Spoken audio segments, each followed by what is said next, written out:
Starting my speech in 5, 4, 3, 2, 1.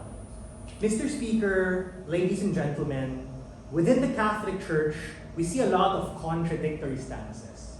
They tell us to love our neighbor, but continue to oppress and not accept the LGBTQ community.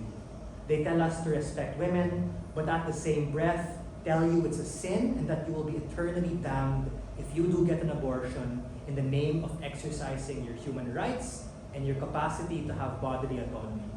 We think that for far too long, these contradictions have to be changed, and in order to push through with the very liberal side of things, which to a large extent are already prevalent, not just in the debate community, but among young people and the progressive secular society we have today, we need to step further into that direction.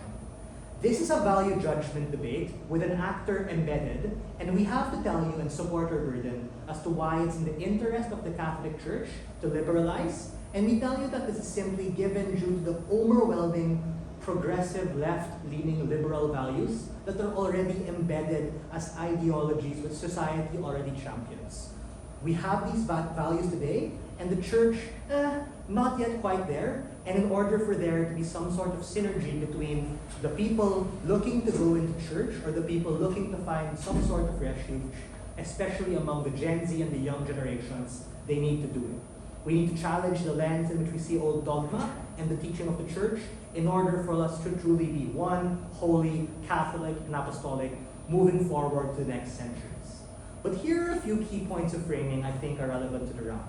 The first is, what does it mean or how does it look like for something to be in the interest of the Catholic Church? More demonstration will be later. We think that this refers to the Catholic Church as an institution, so it's not just the laity or the lay members who are the current constituents or the clergy, the Pope, and the bishops. We think these are often internal stakeholders, but more importantly, this is about external perception, ladies and gentlemen. People looking to opt in or go inside the church, people looking to find some sort of refuge or shelter amidst all of the conflict and bad things happening within society. The second thing is, what do we mean by liberalize? We take the full burden of this in every way, shape, and form for the best possible debate, and we think that this can happen in one of a few ways. I recognize it's not a policy debate, but let me demonstrate for the sake of a very clear debate.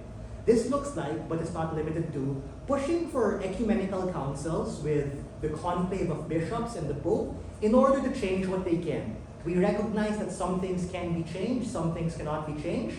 Things which are dogmatic have to be at least scrutinized for us to have discourse in order to challenge this.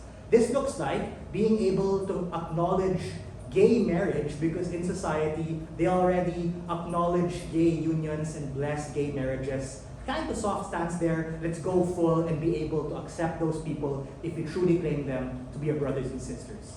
This also looks like the church being okay with natural ovulation cycles and cycle counting in order to have natural family planning, but for some reason when you use a condom, which is actually a higher percentage chance of working and actually prevents things like STDs, it now becomes a sin. Again, somewhat of contradiction, let's push towards these things. This also looks like wanting to respect women with people or individuals who we venerate like Mother Mary and other saints, but at the same time, don't allow women to express their dignity and rights to be able to have something like an abortion. And we think all of these things are somewhat examples of why they're contradictory and as to why, to an extent, they're kind of there, but we have to push it and go farther. This also looks like the lowering the barriers to becoming a saint, guys, because there are so many vague and strange things that have to fit a criteria. You need to be associated with doing things like miracles and many impossible things which are only available to the 0.01%. And we think if the church wants to be as apostolic in terms of being able to be universal and tap all people from all walks of life, I'm completely fine with having a patron saint of prostitutes, for instance, a patron saint of porn stars, an LGBT or racial minority representative, and I think those are consistent with our principle.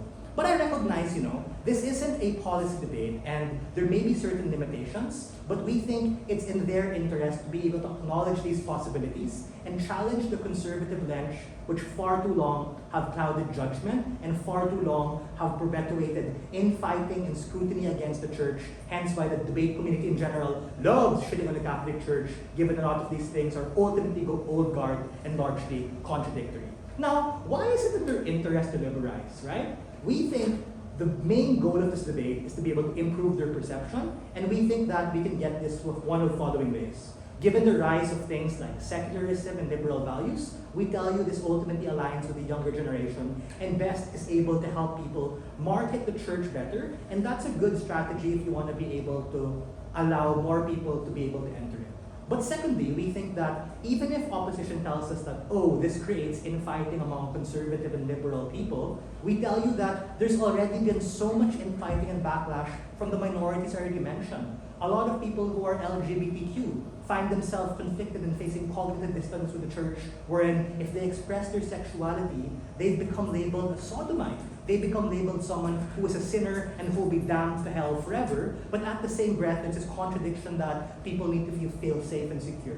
Liberalism allows us to gravitate towards that. But secondly, right, we think this is actually in the interest of the head of the church, Pope Francis, who actually is trying to push for these progressive things.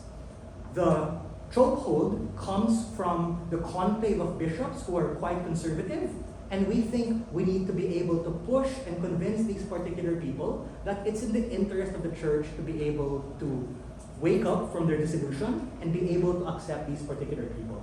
I find it very ironic that these very conservative bishops are the ones who condone rape of young altar boys, but at the same breath do things like allow people who are homosexual, for instance, to become priests, but for instance, they don't acknowledge gay unions, they don't acknowledge gay marriages. In fact, women cannot be clergy members. We think that this is ultimately a contradiction and a disgrace. So ultimately, what do we tell you from side proposition?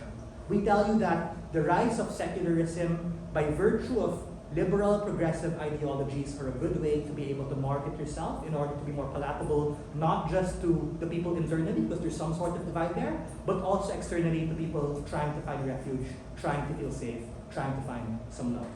For all of these reasons, we're very proud to open this.